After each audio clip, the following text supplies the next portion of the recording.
सभी को नमस्कार। आज हम ऋग्वैदिक काल व उत्तर वैदिक काल के बारे में पढ़ेंगे। ऋग्वैदिक काल के अध्ययन के लिए साहित्यिक तथा पुरातात्विक साक्ष्यों का सहारा लिया जाता है। साहित्यिक साक्ष्य में ऋग्वेद संहिता है जिसमें 10 मंडल है तथा 1028 सूक्त हैं। ऋग्वेद के 3 पाठ मिलते हैं, साकल 1017 मंत्र, बाल खिल्य 11 मंत्र, वास्कल 56 मंत्र। ऋग्वेद के 10 मंडलों में दूसरे से 7वें मंडल तक प्राचीन माना गया है, जबकि प्रथम तथा 10वां मंडल परवर्ती काल का माना जाता है। ऋग्वेद के दूसरे से 7वें मंडल को गोत्र मंडल नाम से भी जाना जाता है, क्योंकि इन मंडलों की रचना किसी खास गोत्र के ऋषि ने या परिवार ने की थी। द्वितीय मंडल भार्गव ऋषि, तीसरा मंडल विश्वामित्र ऋषि, चौथा मंडल वामदेव, पांचवा मंडल अत्रि, छठा मंडल ऋषि भारद्वाज, सातवां मंडल वशिष्ठ और आठवां मंडल कणु या अंगिरस को इसका बनाने वाला, इसका निर्माता माना जाता है। चतुर्थ मंडल के 3 मंत्रों की रचना 3 राजाओं ने की। इनके नाम त्रासदस्यु, अजमिड तथा पुरमिद। और 9वां मंडल सोम को समर्पित है, इसीलिए इसे सोम मंडल कहा जाता है। 10वां मंडल सबसे अर्वाचीन है, अतः इसी के एक भाग पुरुष सूक्त में चतुर्वर्ण व्यवस्था की स्थापना, यानी पुरुष सूक्त के 10वां मंडल जो है वो बहुत महत्वपूर्ण है। इस मंडल में चतुर्वर्ण व्यवस्था की स्थापना की गई, ब्राह्मण, क्षत्रिय, वैश्य व शूद्र। ऋग्वेद में लोपामुद्रा, घोषा, सच्ची, पौलेमी और कक्षावर्ती नामक विदुषी नारियों का भी अंकन मिलता है। ऋग्वेद की रचना की तिथि, मान्य तिथि 1500 से 1000 ईसा पूर्व मानी जाती है। 1500 से 1000 ईसा पूर्व ऋग्वेद काल की तिथि मानी जाती है। पुरातात्विक साक्ष्य, खुदाई में हरियाणा के भगवानपुरा में 13 कमरों वाला मकान मिला है। चित्रित दूसर मर्द भांड इसका दूसरा अवशेष है। बोगज कोई अभिलेख 1400 ईसा पूर्व में मिला है, जिसमें इंद्र, वरुण, मित्र और नासत्य का उल्लेख है। आर्यों का मूल निवास स्थान विभिन्न इतिहासकार अलग अलग बताते हैं। तिलक कहते हैं उत्तरी ध्रुव से आए हैं। मैक्स मूलर इसको मध्य एशिया से बताते हैं। ब्रेंडिस्टाइन इसको यूराल पर्वत के दक्षिण से बताते हैं। पेनका और हटे इसको जर्मनी से बताते हैं। गॉर्डन चाइल्ड दक्षिणी रूस से बताते हैं। ध्यान सरस्वती इसको तिब्बत से बताते हैं। यहाँ ब्रेंडस्टाइन का मत सर्वाधिक उपयुक्त माना जाता है। आर्यों का मूल निवास आल्पस पर्वत के पूर्वी क्षेत्र यूरेशिया से था। आर्य किसी जाति का नहीं बल्कि भाषाई समूह का व्यंजक था। राजनीतिक विस्तार, आर्यों ने भारत में 1 से अधिक बार आक्रमण किया। आर्यों की 1 से अधिक शाखा भारत में आई। इनमें सबसे महत्वपूर्ण आर्य कबीला भरत था। इस शासक वर्ग का नाम त्रिस्तु भी था। संभवतः सज्जे और किवी कबीले भी उनसे संबंध थे। ये ज्ञात होता है कि सरस्वती, दृष्टदती तथा अपाया नदी के किनारे भारत कबीले ने अग्नि पूजा की थी। ऋग्वेद में आर्यों के 5 कबीलों की चर्चा है, पुरु, यदु, तुर्वस, अनु और दुहु। इन्हें पंचजन्य नाम से भी जाना जाता है। यदु और तुर्वस को दास भी कहा जाता है। पुरु को कूटवासी कहा जाता है। यदु और तुर्वस के बारे में कहा जाता है कि इंद्र इन्हें बाद में लाए। इनका विस्तार, उत्तर में तुर्कमेनिस्तान, दक्षिण में अरावली पर्वतमाला, पश्चिम में अफगानिस्तान और पूर्व में हिमाचल व तिब्बत। ऋग्वेद के नदी सूक्त 10वें मंडल में विभिन्न नदियों की जानकारी मिलती है। इसके अलावा कुरम गोमती, सिंधु की सहायक नदी गोमल, कुंभा को काबुल, सुवास्तु को सवाद, पश्चिमी किनारे की सिंधु की सहायक नदी कही जाती है।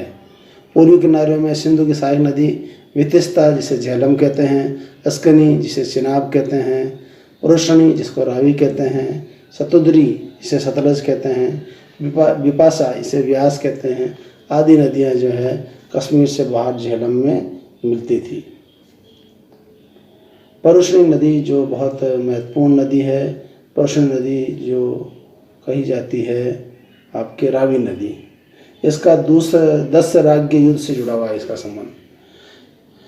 यास्क के अनुसार प्राचीन रावी नदी थी। नदी स्तुति के अतिरिक्त इसका उल्लेख 10 राज्य युद्ध के संदर्भ में भी मिलता है, इसके तट पर लड़ा गया। अथर्ववेद में परुष्णी नदी का नाम प्राप्त होता है। अस्कनी का उल्लेख ऋग्वेद के 8वें मंडल में सिंधु के साथ मिलता है। सरस्वती, ऋग्वेद में सरस्वती नदी को सबसे पवित्र बताते हुए इसे नदियों की अग्रवर्ती नदियों की माता, वाणी, प्रार्थना एवं कविता की देवी, बुद्धि को तेज करने वाली देवी माना जाता है।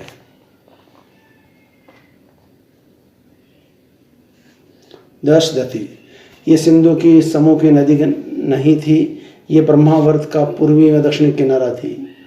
अपाया, ये दशदती व सरस्वती के बीच में बहती थी। यमुना नदी का उल्लेख ऋग्वेद के 3 मंत्रों से प्राप्त होता है।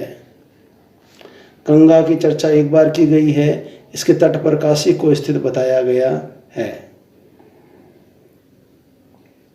पर्वत, ऋग्वेद में उल्लेख है कि मुंजवत पर्वत से सोम आता है। संभवतः हिंदुकश पर्वत के लिए इस शब्द का प्रयोग होता है। मरुस्थल, ऋग्वेद काल में मरुस्थल का ज्ञान आर्यों को हो गया था। ऋग्वेद में अनेक जगह मरुस्थल के लिए धन्व शब्द का प्रयोग किया गया है। ऋग्वेद के एक छंद में 3 मरुस्थल की चर्चा भी की गई है। सैतर गंधारी की चर्चा मिलती है। इसकी पहचान आधुनिक पाकिस्तान के रावलपिंडी में पेशावर जिलों से की गई है। भेड़ के लिए उत्तम ऊन के लिए ये गंधारी प्रसिद्ध था। 10 राज्य युद्ध, 10 राज्य युद्ध भारत के विरोध में 5 आर्य में 5 अनार्य कबीले मिलकर संघर्ष कर रहे थे। इनके नाम निम्नलिखित है: उरु, यदु, तुर्वस, दूहु, अनु। 5 अनार्य कबीले भी थे: अकिन, पख्त, भलानस, ईशानी, शिवी। 10 राजाओं के युद्ध का कारण यह था कि इन 10 कबीलों ने परुष्णी नदी को मोड़ने का प्रयास किया था। माना जाता है कि इस युद्ध में भरत राजा सुदास की विजय हुई। इससे पूर्व भी सुदास के पूर्वज दियोदास ने एक संबर नामक दासों के सरदार को हराया था। इसमें पूर्व राजा पुरुतशा मारा गया था। आर्यों की विजय के कारण, आर्य की विजय के कारण निम्नलिखित हैं: घोड़े चालित रथ थे इनके पास, कांस्य के अच्छे उपकरण थे इनके पास, और कवच भी इनके पास प्रचुर मात्रा में थे। आर्य समते विशिष्ट प्रकार के दुर्ग का प्रयोग करने वाले थे। इसे पूर्व कहा जाता है। राजत्व का सिद्धांत, ऋग्वेद काल में राज्य स्तर क्षत्र पर आधारित न होकर जन पर आधारित था। जन का जो सबसे छोटा भाग है वो कुटुंब, कुल या परिवार कहलाता है। इसका प्रधान कुलपति कहलाता है। इस समय कुटुंब प्रशासन की सबसे छोटी इकाई थी। विभिन्न कुलों से एक ग्राम बनता है। जब 2 ग्राम आपस में टकराते हैं तो संग्राम हो जाता है। गांव का प्रधान ग्रामीणी होता है। ऋग्वेद में ग्राम शब्द का 13 बार प्रयोग मिलता है। विष अनेक ग्रामों से मिलकर बना होता है। ऋग्वेद में विष का उल्लेख 170 जगह हुआ है। इसका प्रधान विषपति कहलाता है। अनेक विषयों का समूह जन या कबीला कहलाता है। ऋग्वेद में जन शब्द का उल्लेख 275 बार हुआ है। कबीलों का शासन उसके प्रधानों द्वारा किया जाता था, जो राजा की उपाधि धारण करते थे। राजा को जनस्य गोपा भी कहा जाता है। इसके अलावा राजा को निम्नलिखित उपाधियों से सम्मानित किया जाता था: विषमपति, ग्रामीणी, गोप्ता, गोपति आदि। कबीले के लोग स्वेच्छा से राजा को एक कर देते थे। इसे कर को बलि कहा जाता है। ऋग्वेदिक काल में प्रशासन का लोकप्रिय स्वरूप राजतंत्रात्मक था और ऋग्वेद में गण शब्द का प्रयोग 46 बार मिलता है और अथर्ववेद में 9 बार मिलता है। इस समय कुछ कबीलाएं संस्थाएं अस्तित्व में थी, जैसे कि सभा, समिति, विद्वत और गुण। अथर्ववेद के अनुसार सभा में समिति प्रजापति की 2 पुत्रियां थी। यहाँ पर समिति का दूसरा नाम परिसंवाद बताया गया है। नकरातनी में इसमें स्त्रियां भाग नहीं लेती थी। सभा में भागीदारी करने वालों को सभ्य कहा जाता था। इनके सदस्य श्रेष्ठ जन होते थे, जिन्हें सुजात कहा जाता था। सभा के कुछ न्यायिक अधिकार भी थे और उसकी तुलना आज की राज्यसभा से की जा सकती है। समिति संभवतः राजा का निर्वाचन करती थी। समिति के अध्यक्ष को पति या ईशान कहा जाता है। कुछ विद्वानों का मानना था कि राजा ही समिति का अध्यक्ष होता था। ऋग्वेद में अथर्ववेद से ज्ञात होता है कि समिति में राजकीय विषयों की चर्चाएं होती थी तथा सहमति से निर्णय लिया जाता था। जीमन महोदय ने सभा को ग्राम संस्था तथा समिति को केंद्रीय संस्था कहा है। जीमन महोदय ने सभा को ग्राम सभा तथा समिति को केंद्रीय संस्था कहा है। लुडविग महोदय ने सभा को वर्तमान राज्यसभा जैसी और समिति को वर्तमान लोकसभा जैसी कहा है। पंचालों के राजा प्रोहान जेवली ने समिति के समक्ष 5 प्रश्न रखे। उसका ये संस्था उत्तर नहीं दे पाई। अतः संभवतः समिति राष्ट्रीय अकादमी की तरह भी काम करती थी। छांदोग्य उपनिषद में श्वेत केतु की घटना के संदर्भ में राजा प्रोहान जेवली का पंचाल समिति में उपस्थित दिखाया गया है। सभा समिति के अलावा विद्वत नामक एक संस्था की चर्चा भी ऋग्वेद में 122 बार मिलती है। रोध के अनुसार यह संस्था सैनिक, असैनिक और धार्मिक कार्यों से संबंधित थी। उनका मानना है कि ऋग्वेद में विद्वत का उल्लेख 122 बार, सभा और समिति की चर्चा क्रम से 8 और 9 बार हुई है। यानी ज़्यादा बार विद्वत की चर्चा हुई है। सभा की 8 बार, समिति की 9 बार और विद्वत की चर्चा 122 बार। अथर्ववेद में सभा शब्द 17 बार और समिति शब्द 13 बार और विद्वत का प्रयोग 22 बार हुआ है। प्रशासन में पुरोहित राजा का मुख्य परामर्शदाता, सेनानी सेना का नेतृत्व करता था, कुलपति परिवार का मुखिया, विषपति विष का प्रधान, वज्रपति चरागाह का अधिकारी, ग्रामणी गांव का प्रधान और स्पष्ट यानी पुरोहित, गुप्तचर। स्पष्ट का मतलब यहाँ पे बताया गया गुप्तचर। दूत ये एक जगह से दूसरी जगह संबंधों को बढ़ावा देने वाले पुरुष, ये द्रुक का अधिकारी होता था। न्यायिक व्यवस्था के अंतर्गत जब भी किसी को दंड दिया जाता था तो वस्तु विनिमय प्रणाली के अनुसार 100 गायों का दंड लिया जाता था। अर्थव्यवस्था। ऋग्वैदिक आर्य मूलतः ग्रामीण थे। उनका मुख्य पेशा पशुचारण था। इस समय कृषि उनका द्वितीयक पेशा था। इसके अलावा ये भी सूचना मिलती है कि गाय को सर्वाधिक महत्व था और जीवन से जुड़े विभिन्न कार्यों को गाय के माध्यम से व्यक्त किया जा गया है। जैसे कि धनी व्यक्ति को गौमत कहा गया है, दर्विण कहा गया है, रेवान कहा गया है, राजा को गोपति कहा गया है। ऋग्वेद के अनेक मंत्रों में पशु सुरक्षा के लिए सभी देवताओं से प्रार्थना की गई है। ऋग्वेद काल में कृषि द्वितीयक पेशा थी। ऋग्वेद के 10,462 श्लोकों में से 24 में कृषि की चर्चा है और वैसे कृषि शब्द का उल्लेख अन्य तरीके से 33 बार लिया गया है। बादल के लिए पर्जन्य तथा नहर के लिए कुलिया शब्द का प्रयोग मिलता है। नहर के लिए कुलिया और बादल के लिए पर्जन्य। महत्वपूर्ण शिल्प। आर्य मुख्यतः 3 धातुओं का प्रयोग करते थे, सोना, चांदी और कांसा। ऋग्वेद में कपास शब्द का प्रयोग नहीं है। चिकित्सा। ऋग्वेद में वेद के लिए भिषक शब्द का प्रयोग मिलता है। दास व्यवस्था। ऋग्वेद में दास व्यवस्था प्रचलित थी और इसमें दान देने का उल्लेख प्राप्त होता है। दासों की तुलना में दासियों के दान की अधिक चर्चा मिलती है। विनिमय प्रणाली। इस युग में विनिमय प्रणाली वस्तु विनिमय के रूप में थी। गाय, घोड़े व निष्क का उपयोग होता था। निष्क संभवतः स्वर्ण आभूषण या सोने के ठेलों के रूप में होते थे।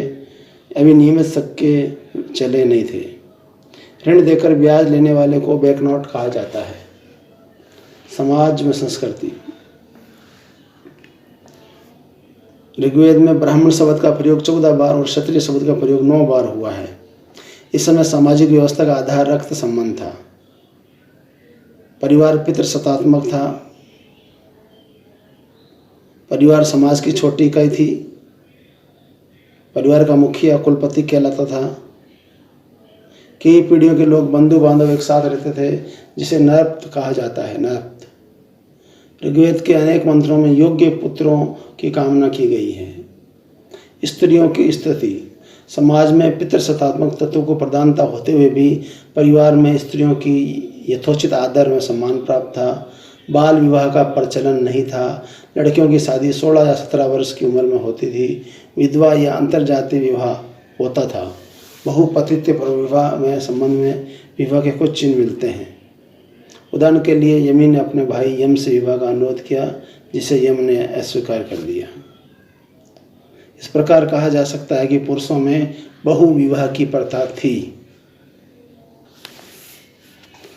भोजन में वस्त्र। आर्य मांसाहारी तथा शाकाहारी दोनों प्रकार के भोजन करते थे। दूध में पकी खीर को शीर पकोदनम कहा गया है। जौ को सत्तू को दही में मिलाकर करब तैयार किया जाता था। सोम और सूरा प्रचलित थी। गाय को ऋग्वेद में अघन्य कहा गया है। वस्त्रों में कमर से नीचे पहने जाने वाले वस्त्र नीवी कहलाते थे। कमर से ऊपर पहने जाने वाले वस्त्र वासस कहलाते थे और चादर या ओढ़नी को अधिवासस कहा जाता है। आभूषणों में कर्ण शोभन, कान के आभूषण, कुरीर शरीर पर धारण करने वाला आसन, निष्क में मणि गले का आभूषण।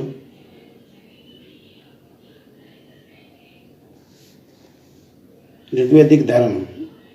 वैदिक धर्म पूर्णतः प्रवृत्ति मार्ग है। ऋषि विषु को अमंगल कष्ट का स्थान नहीं मानते और शरीर त्याग करने की बात नहीं करते। वैदिक देवताओं ने पुरुष भाव की प्रधानता अधिक है। उन्होंने प्रकृति का देवीकरण किया, देवताओं का मानवीकरण किया।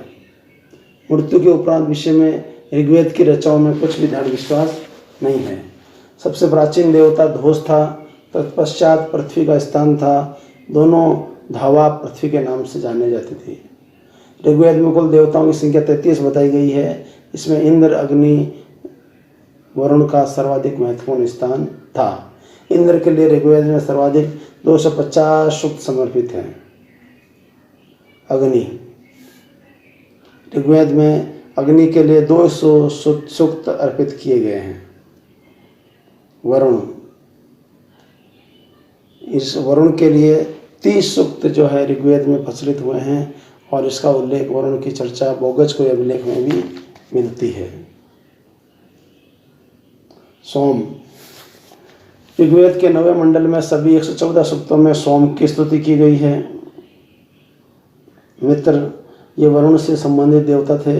इन्हें शपथ में प्रतिज्ञा का देवता भी माना गया है। यम को मृत्यु का देवता माना गया है। अश्विन को चिकित्सा का देवता माना गया है।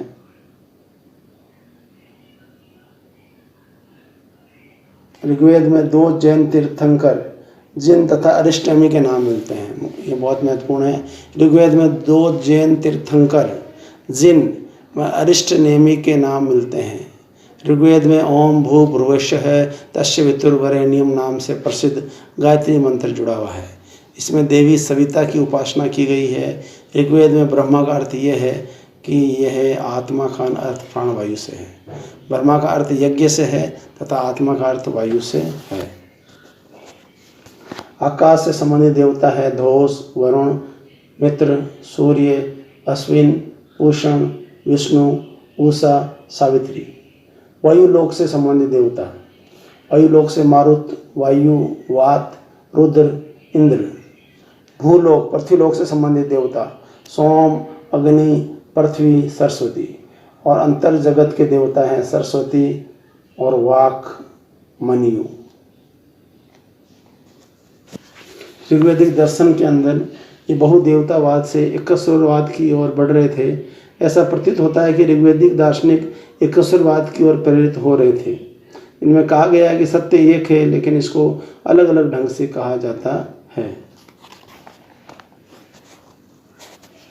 अगला टॉपिक है उत्तर वैदिक काल। इसके लिए भी साहित्यिक और पुरातात्विक स्रोत दोनों उपलब्ध हैं। पुरातात्विक स्रोतों में चित्रित धूसर मर्द भांड, लोहे के उपकरण महत्वपूर्ण साक्ष्य हैं। अन्य आर्यों के स्थायी निवास का विकास हुआ, इसका यह भी महत्वपूर्ण साक्ष्य है। अब तक चित्रित धूसर मर्द भांड PGW से जुड़े लगभग 750 स्थल प्रकाश में आए हैं, जिनमें 30 की खुदाई हुई है। अभी तक लौह उपकरण सर्वाधिक संख्या में अतिरंजी खेड़ा से प्राप्त हुए हैं। साहित्यिक स्रोत, इसमें राजनीतिक विस्तार। साहित्यिक स्रोत में आपके मुख्यतः यजुर्वेद, सामवेद व अथर्ववेद को लिया गया है। तीनों वेद जो पीछे बच गए उनको हम कह सकते हैं उत्तर वैदिक काल के लिए मुख्य स्रोत। उत्तर वैदिक काल में गोपथ ब्राह्मण में विभिन्न प्रकार के यज्ञों का उल्लेख है। राजा राजसूय यज्ञ, सम्राट वाजपेय यज्ञ, विराट पुरुष मेघ यज्ञ, सर्वराट सर्वमेघ यज्ञ, सौराट अश्वमेघ यज्ञ। शतपथ ब्राह्मण में उस राजा के लिए राष्ट्र शब्द का प्रयोग किया गया है जो निरंकुशतापूर्वक जनता को संपत्ति का उपभोग करता है। अथर्ववेद में राजा को जनता का भक्षक कहा गया है। कुल मिला के राजपद की प्रतिष्ठा बढ़ी क्योंकि उसमें कुछ संस्कार आवश्यक रूप से जुड़ गए। राज्य के लिए राज्य अभिषेक संस्कार सबसे महत्वपूर्ण था। ऐतरेय ब्राह्मण के अनुसार इस संस्कार का उद्देश्य परम शक्ति को समर्पित था। राजसूय यज्ञ, यह अपेक्षाकृत बड़ा यज्ञ था जिसका वर्णन शतपथ ब्राह्मण में मिलता है। राजसूय यज्ञ राज्य अभिषेक की तरह आवश्यक न होकर ऐच्छिक व धार्मिक अनुष्ठान था। ये विशेष उद्देश्य से किया जाता था। इसमें राज्य अभिषेक संस्कार भी सम्मिलित थे। वाजपेय यज्ञ, शक्ति का पान, इस यज्ञ का उद्देश्य शक्ति को पाना था। अश्वमेघ यज्ञ, ये भी एक विस्तृत समारोह होता था और शतपथ ब्राह्मण में कहा गया कि राजा राष्ट्र का पोषक होता है, अतः करारोपण प्रणाली नियमित होने लगी थी। प्रशासन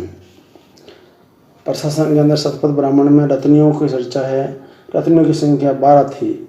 सेनानी, पुरोहित, युवराज, महिषी, सूत, ग्रामीण, सतु, संग्रहित्री, भागदूत, अक्षवाप, पालागल, गोवित कर्तन, ये 12 प्रकार की रत्नियों का उल्लेख मिलता है।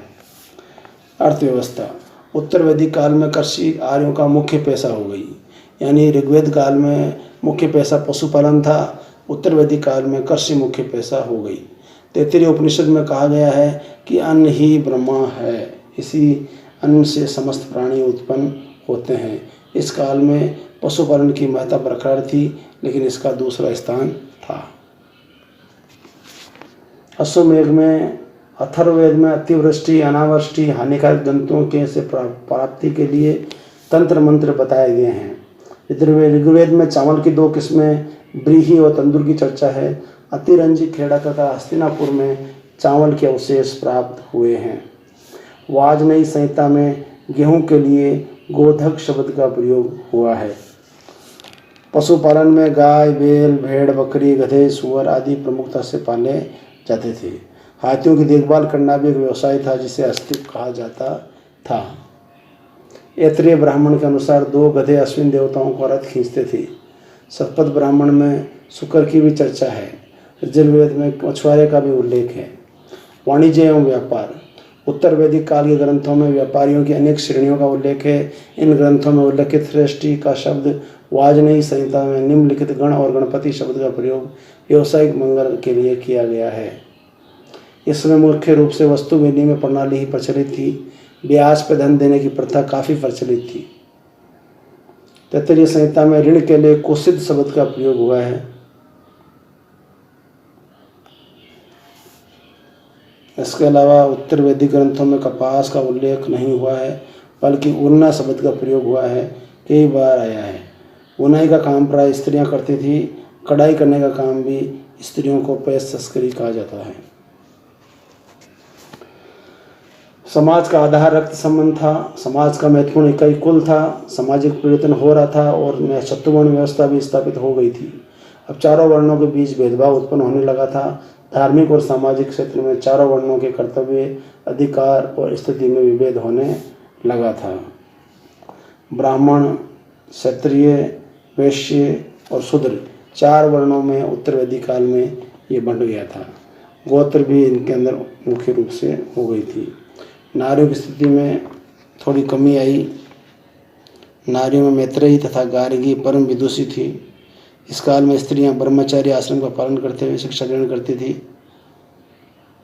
अथर्ववेद के अनुसार स्त्री के 4 पति, सोम, अग्नि, गंधर्व और वास्तविक पति। प्रथम अवस्था उनके सौंदर्य, सोल, शील और संस्कृति के विकास की अवस्था है। विवाह। उत्तर वैदिक आर्य में विवाह एक प्रतिष्ठित संस्था थी। विवाह एक आवश्यक कर्तव्य था। अविवाहित व्यक्ति को यज्ञ आदि करने का अधिकार नहीं था। वाजनयी संहिता में अभिनेता के संदर्भ में सेलियु शब्द का प्रयोग मिलता है। उत्तर वैदिक धर्म। उत्तर वैदिक काल के प्रारंभ में धर्म का मूल उद्देश्य ऋग्वैदिक काल की भांति भौतिक सुखों की प्राप्ति हो रहा था। इस काल में ऋग्वैदिक देवता इंद्र तथा वरुण की महत्ता कम हो गई। इनकी जगह पर नए देवता यथा शिव, रुद्र, विष्णु, नारायण, प्रजापति व ब्रह्मा ने ले लिया।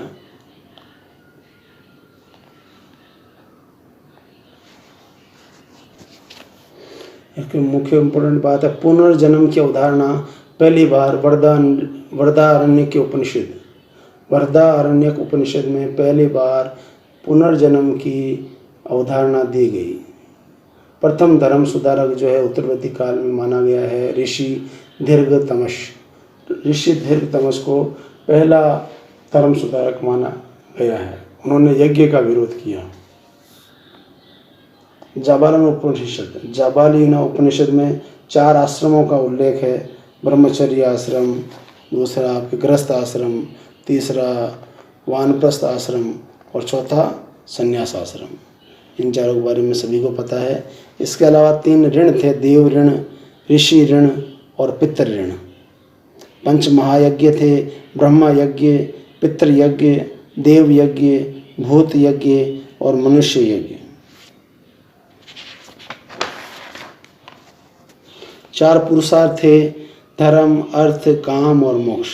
धर्म, अर्थ, काम और मोक्ष 4 पुरुषार्थ थे। 16 संस्कार थे। पहला गर्भाधान संस्कार, दूसरा पुष्यवन संस्कार, तीसरा सीमंतोन्नयन संस्कार, चौथा जात क्रम संस्कार, 5वां नामकरण संस्कार। तो पहला जो संस्कार है गर्भाधान से पहले होता है गर्भाधान, दूसरा पुष्यवन, पुत्र प्राप्ति के लिए मंत्रोच्चारण किया जाता है, तीसरा सीमांतोन्नयन संस्कार, गर्भ की रक्षा हेतु 3 से 8 महीने के बीच इस संस्कार को पूरा किया जाता है। जात क्रम, जन्म के तत्काल बाद ये संस्कार होता है। इस अवसर पर पिता बच्चे को शहद या कुछ सामान जो है खिलाता है। नामकरण संस्कार में बच्चे का 10वें दिन नाम रखा जाता है। छठा है निष्क्रमण संस्कार, बच्चे को पहली बार घर से निकालकर सूर्य के दर्शन कराना। अन्नप्राशन संस्कार में जन्म के 6ठे महीने होता है, जिसमें बच्चे को पहली बार अन्न खिलाया जाता है। 8वां चूड़ाकरण संस्कार, इसमें प्रथम वर्ष की समाप्ति या तीसरे वर्ष की समाप्ति से पहले बच्चे के बालों का मुंडन किया जाता है, चूड़ाकरण संस्कार। 9वां है कर्णछेद संस्कार, कर्णछेद। 10वां है विद्या आरंभ संस्कार। 11वां है उपनयन संस्कार। इसके लिए ब्राह्मण के लिए 8 वर्ष, क्षत्रिय के लिए 11 वर्ष, वैश्य के लिए 12 वर्ष निर्धारित की गई है। फिर 12वां है वेदारंभ संस्कार, वेद को पढ़ना। 13वां है केशांत संस्कार, बालों को कटिंग करना 16 वर्ष की आयु में। 14 नंबर है समावर्तन संस्कार और 15वां है विवाह संस्कार और 16वां है अंत्येष्टि संस्कार। एक बार मैं फिर से रिविजन कर देता हूँ। पहला गर्भाधान, दूसरा पुष्यवन, तीसरा सीमांतोन्नयन, चौथा जातक्रम, 5वां नामकरण, 6ठा निष्क्रमण, 7वां अन्नप्राशन, 8वां चूड़ाकरण, 9वां कर्णछेद, 10वां विद्या आरंभ संस्कार, 11वां उपनयन संस्कार, 12वां वेदा आरंभ संस्कार, 13वां केशांत संस्कार, 14वां समावर्तन संस्कार, 15वां विवाह संस्कार और 16वां हो गया आपके अंत्येष्टि संस्कार।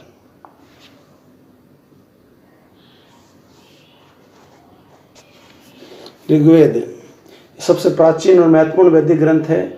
इसमें 1017 सूक्त हैं और 11 सूक्त जो हैं और जोड़ के 1028 कर दिए गए हैं। ऋग्वेद में ब्रह्मा का अर्थ यज्ञ से है और इस उपनिषद में इसे परम सत्य या तटस्थ रूप बताया गया है। सामवेद का कुल 75 सूक्तों को जोड़कर 6 सूक्त ऋग्वेद से लिए गए हैं। इन्हें गाने योग्य बनाया गया है। भारतीय संगीत शास्त्र का प्राचीनतम पुस्तक जो है वो सामवेद मानी गई है। श्रीमद् भागवत गीता में श्री कृष्ण ने अपना परिचय देते हुए कहा कि मैं ही वेदों में सामवेद हूँ। यजुर्वेद ये एक गद्य ग्रंथ है। इस ग्रंथ में यज्ञ की विधियों पर बल दिया गया है। इस वेद के 2 भाग हैं, कृष्ण यजुर्वेद तथा शुक्ल यजुर्वेद। कृष्ण यजुर्वेद में संबंधित संहिता में काटक संहिता, मैत्रायणी संहिता, तैत्तरीय संहिता और शुक्ल यजुर्वेद में वाजनेयी संहिता से संबंध है। यजुर्वेद में संबंधित पुरोहित अथर्ववेद था। इसका पाठ भी करता था, साथ ही हस्तकार्य भी वो करता था। अथर्ववेद ये निचले प्रकार की संस्कृति से जुड़ा हुआ था। इससे प्रतिष्ठा प्राप्त नहीं थी अन्य वेदों को जो प्राप्त थी। मात्र अथर्ववेद को वेद त्रयी से बाहर रखा गया है। इसका कारण यह है कि पहले के तीनों वेदों का संबंध वैदिक यज्ञों से था, जबकि अथर्ववेद में तंत्र मंत्र संकलित था। यानी अथर्ववेद में कर्मकांड संकलित हो गया, तंत्र मंत्र संकलित हो गया। इस वेद में तत्कालीन भारतीय औषधि और विज्ञान संबंधी जानकारी भी है। शल्य क्रिया का उल्लेख भी अथर्ववेद में मिलने लगता है। अथर्ववेद की 2 शाखाएं हैं, शौनक तथा पिप्पलाद। शौनक तथा पिप्पलाद। उपनिषद उपनिषद को दर्शन कहा गया है। इनकी मुक्ता का उपनिषद के अनुसार कुल 108 उपनिषद हैं और इनमें ऋग्वेद से संबंधित उपनिषद है ऐतरेय और कौशिक की। ऋग्वेद से संबंधित उपनिषद हो गया ऐतरेय और कौशिक की। सामवेद से हो गया संबंधित छांदोग्य और केन। कृष्ण यजुर्वेद से तैत्तरीय, कंठ, श्वेता मैत्रायणी और शुक्ल यजुर्वेद से संबंधित है वृहदारण्यक और इस उपनिषद। अथर्ववेद से मुंडक, मांडुक्य और प्रश्न उपनिषद को माना गया है। उपनिषद को वेदांत भी कहा जाता है। कंठ, श्वेताश्वर, इस और मुंडक उपनिषद छंदोबद्ध है।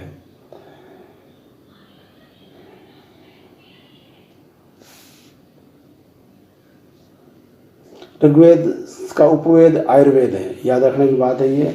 ऋग्वेद का उपवेद आयुर्वेद है। यजुर्वेद का धनुर्वेद है। सामवेद का गंधर्ववेद है और अथर्ववेद का ब्रह्मवेद है। मुंडक उपनिषद में यज्ञ की तुलना फूटे हुए नाव से की गई है। यहाँ से प्रसिद्ध उक्ति सत्यमेव जयते भी मुंडक उपनिषद से लिया गया। ये बहुत इंपॉर्टेंट है। सत्यमेव जयते किस उपनिषद से लिया गया है? मुंडक उपनिषद से सत्यमेव जयते लिया गया है। वैदिक शिक्षा का उद्देश्य व्यक्तित्व का विकास था। बहुत बड़ी बात है। पर्सनैलिटी डेवलपमेंट यानी व्यक्तित्व का विकास ही वैदिक शिक्षा का उद्देश्य था। वेदांग 6 प्रकार के थे। शिक्षा, कल्प, व्याकरण, निरुक्त, छंद और ज्योतिष।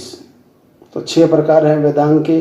शिक्षा, कल्प, निरुक्त, व्याकरण, छंद और ज्योतिष। व्याकरण का संबंध मुख से था, शिक्षा का नाक से था, ज्योतिष का आँख से था, निरुक्त का कान से और कल्प का हाथ से और छंद का पैर से।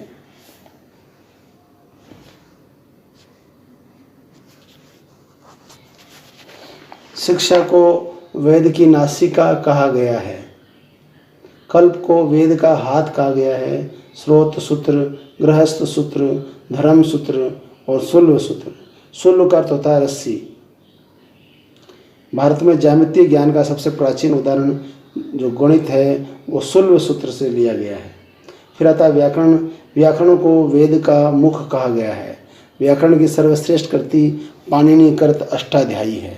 पाणिनि कृत अष्टाध्यायी। निरुक्त का वेद का कान कहा गया है क्योंकि इसमें कठिन वैदिक शब्दों को उत्पत्ति मिलती है। छंद का वेद के दोनों पैर कहा गया है और ज्योतिष को वेद का नेत्र कहा गया है। ज्योतिष की सबसे प्राचीन जो किताब है लगध मुनि का ज्योतिष वेदांग है। छंद की सबसे प्राचीन किताब है पिंगल मुनि का छंद सूत्र।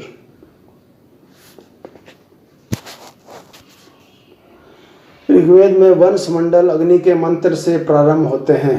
अयोध्या का उल्लेख सर्वप्रथम ऋग्वेद में मिलता है। ऋग्वेद के संवाद सूक्त में भारतीय नाटक से जुड़े हुए सूत्र मिलते हैं। श्वेताश्वर उपनिषद में पहली बार भक्ति की अवधारणा विकसित हुई है। श्वेताश्वर उपनिषद में पहली बार भक्ति की अवधारणा विकसित हुई है।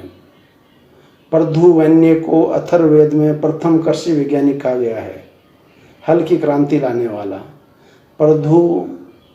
परथुवैन्य को अथर्ववेद में प्रथम कृषि वैज्ञानिक कहा गया है। इसके अलावा ऋग्वेद में हाथी दांत का या उसके उत्कीर्ण करने का उल्लेख नहीं है। वृहदारण्यक उपनिषद में जनक तथा याज्ञवल्क्य का कथानक मिलता है। राजसूय यज्ञ में 25 प्रकार के यूपों के प्रयोग का विधान मिलता है। अथर्ववेद में परीक्षित नामक शासक का भी उल्लेख मिलता है जो बहुत महत्वपूर्ण था। महाजनपदों का प्राचीनतम उल्लेख अथर्ववेद में मिलता है। महाजनपदों का प्राचीनतम उल्लेख जो है आपके अथर्ववेद में मिलता है। इस प्रकार हमने आज वेदों का अध्ययन किया, जिसमें ऋग्वेद, यजुर्वेद, सामवेद में अथर्ववेद हैं। इसमें एक भाग तो ऋग्वेदिक काल कहलाता है और दूसरा भाग उत्तर वैदिक काल कहलाता है। ऋग्वेदिक काल में ऋग्वेद आता है, उसका अध्ययन आता है, और उत्तर वैदिक काल में 3 वेद आते हैं, सामवेद, अथर्ववेद और यजुर्वेद। आप सभी ने इसको बड़े आराम से और प्यार से सुना, इसके लिए आप सभी का बहुत बहुत धन्यवाद। क्योंकि ये जो इकाई है वैदिक काल है, थोड़ा सा छितरा बितरा है और इसको पढ़ने के लिए थोड़ा सा ध्यान से सुनने की आवश्यकता पड़ती है, क्योंकि क्रमबद्ध ये नहीं हो पाता है। मैं आशा करूँगा कि आप इसको 2 या 3 बार सुनेंगे और सुन के याद रखने की कोशिश करेंगे। निश्चित रूप से इसका कुछ प्रतिफल हमको मिलेगा और वैदिक काल को जानने के बारे में हमारा ज्ञान बढ़ेगा। चाहे वैदिक काल के आश्रम हो, चाहे वैदिक काल के आपके संस्कार हो, विवाह संस्कार वगैरह जो भी हो, तो अच्छा ताना बाना इसमें दे रखा है। तो इसी के साथ हम आज की इस क्लास को समाप्त करते हैं। आप सभी का बहुत बहुत धन्यवाद। कहते हैं कि परिंदों को नहीं दी जाती है तालीम उड़ानों की, परिंदों को नहीं दी जाती है तालीम उड़ानों की, वो तो खुद ही पा जाते हैं मंजिल आसमानों की। इसका मतलब ये है कि परिंदों को तालीम उड़ान की दी नहीं जाती है। बस एक बार उसको कोई लक्ष्य दे दिया जाए, उसको रास्ता बता दिया जाए। एक टीचर का, एक शिक्षक का यही कर्तव्य है कि हम आपको एक रास्ता बता दें और आप खुद उस पर चलेंगे। हमने एक बार इसको सारे को बोल दिया है, आप इसको बार बार सुनेंगे और लक्ष्य खुद बनाएंगे और बहुत आगे बढ़ेंगे। मैं चाहूँगा कि मेरे इस चैनल को आप सब्सक्राइब भी करें, लाल बटन है उसको वो दबाएं और दबा के उसके जो घंटी को भी दबाएं, जिससे कि आपको अन्य वीडियो भी मिलते रहें। और मैं चाहूँगा कि आप इस वीडियो को बार बार सुनें। फिर मिलेंगे। सलाम, नमस्ते, जय हिंद, जय भारत। आपका मकबूल खान, कायम खानी।